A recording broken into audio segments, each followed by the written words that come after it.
Bonjour. Alors déjà désolé pour la voix, il fait un petit peu froid en Israël, chaud, froid, on a un peu mal. Donc Bezrat Hashem, on va essayer avec sa doigt de faire un Dvar Torah. Parashat de la semaine, Parashat de Lech Lecha.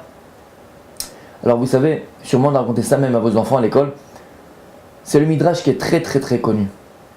C'est un Midrash qui est connu, qui nous raconte l'histoire en fait de Ur Kasdim.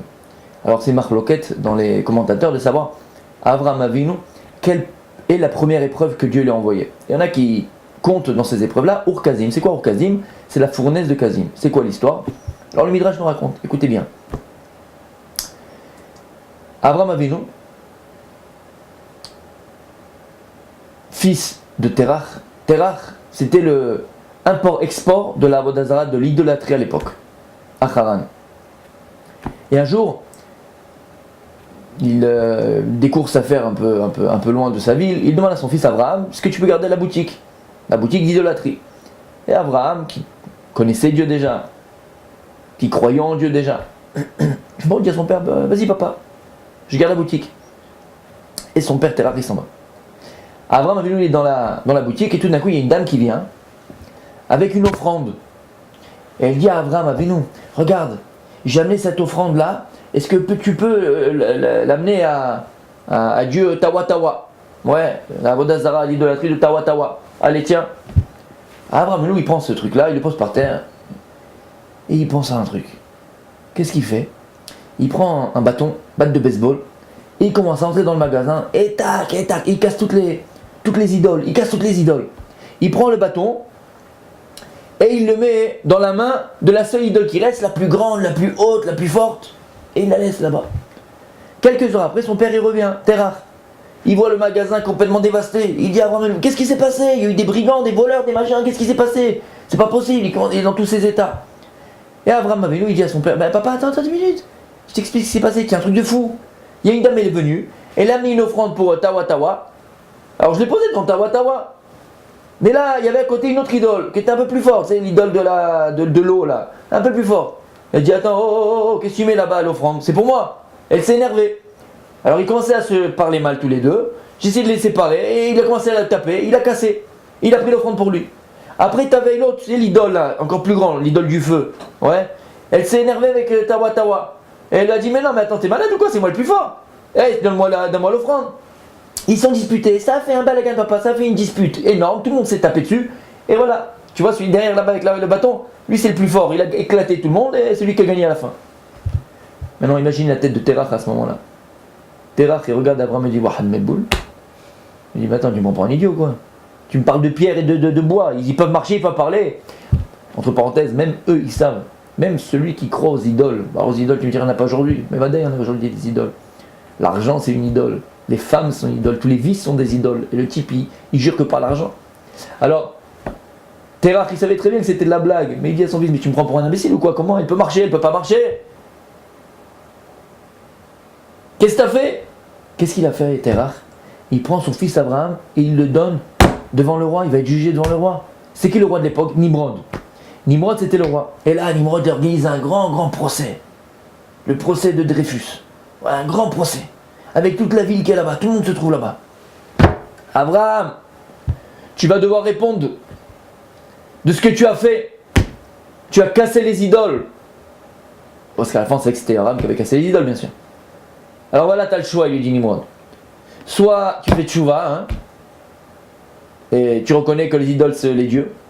Soit on te jette dans la fournaise. Écoutez bien ce que dit le Midrash. Et c'est ça le chidouche. À ce moment-là, dans la foule, il y avait un qui s'appelait Haran. C'est qui Haran? Le frère d'Abraham Avinu. Haran, il était là. Et le Midrash nous dit, qu'est-ce qu'il s'est dit dans la tête à ce moment-là? Quand il a vu cette scène-là. Il s'est dit comme ça. Il dit, bon écoute. Si maintenant, Abraham, il se jette dans le feu. Et il sort vivant. Alors moi, je proclamerai. Je suis avec le Dieu d'Abraham. Mais si jamais maintenant il brûle là-bas dans la fournaise, moi je dirais je suis avec le Dieu de Nimrod. En vérité, c'est un peu ce qu'ils ont fait tous les spécialistes là, dans les élections en Amérique. Ouais. Je suis avec le gagnant, c'est le Suisse. On verra. J'attends de voir qui c'est, dans quel sens le vent va tourner. D'accord? Comme ça il s'est dit à Haran. Et effectivement, on connaît toute l'histoire. Abraham va se jeter dans la fournaise. il va être sauvé de la fournaise. Et à ce moment-là, il dit Midrash, les gens qui étaient autour de lui lui ont dit hé Haran, Haran, c'est ton frère Abraham. Avec qui tu es toi? Et là, Haran, il a dit Anna, moi, je suis avec le Dieu d'Abraham, je suis avec Abraham. Ah, t'es avec Abraham? Ils l'ont pris, ils l'ont jeté dans le feu et il a brûlé. Et la question qui se pose dans ce Midrash, pourquoi est-ce qu'Abraham a été sauvé? Et pourquoi est-ce qu'Haran n'a pas été sauvé? Haran lui-même, il a dit je suis avec le Dieu d'Abraham. Donc il croyait en Dieu à ce moment-là. Et donc il s'est jeté lui aussi dans la fournaise. Mais il n'a pas été sauvé. Quelle différence entre Abraham et Avinu? Pourquoi lui, Abraham, il a été sauvé et Haran n'a pas été sauvé? Écoutez bien la différence. Haran, c'est quelqu'un qui vivait sa émouna par procuration. C'est quelqu'un qui vivait sa Torah par procuration. Pourquoi? Lorsqu'Abraham Avinu, il a décidé de se jeter dans le feu, Abraham Avinu, il n'avait eu au préalable aucun doute sur Akadosh Baruch Hu. C'est-à-dire qu'Abraham Avinu, il était arrivé par son propre travail personnel, par sa propre recherche personnelle à Dieu. Et pour Abraham Avinu, le doute n'existait pas. C'est que la émouna qu'il a acquis, la foi et la croyance qu'il avait acquis en Dieu, c'est une croyance qu'il avait acquis par son propre travail, de lui-même. Haran,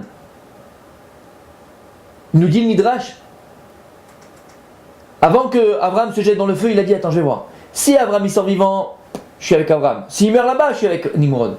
C'est que sa émouna, elle ne dépendait pas de son propre travail. Ce n'est pas un travail qu'il a fait pour arriver à connaître Dieu. C'est-à-dire qu'il a fait dépendre sa émouna en fonction de la émouna d'Abraham Avinu. Il a fait dépendre sa émouna en fonction de la vie d'un autre. Ça ne marche pas. Parce que la Torah, elle te dit que tu ne peux pas vivre ta Torah par procuration. On ne peut pas vivre notre Torah par procuration. Très souvent, malheureusement, on réagit de la même manière. C'est-à-dire que on est des robots dans la Torah. On est des robots dans la Torah, on est des singes dans la Torah. On imite ce que mon voisin fait. J'imite ce que mon rabbin il fait. Et toi, est-ce que tu as fait une démarche personnelle? Est-ce que tu as réfléchi avec ton propre cerveau que Dieu t'a donné? Est-ce que tu as cherché Dieu au plus fond de toi-même? Est-ce que ça provient de toi ce que tu es en train de faire? Ou pas? Parce que si jamais tu vis ta Torah par procuration, ou plus encore, tu vis ta Emouna par procuration, tu vas te brûler comme un rêve.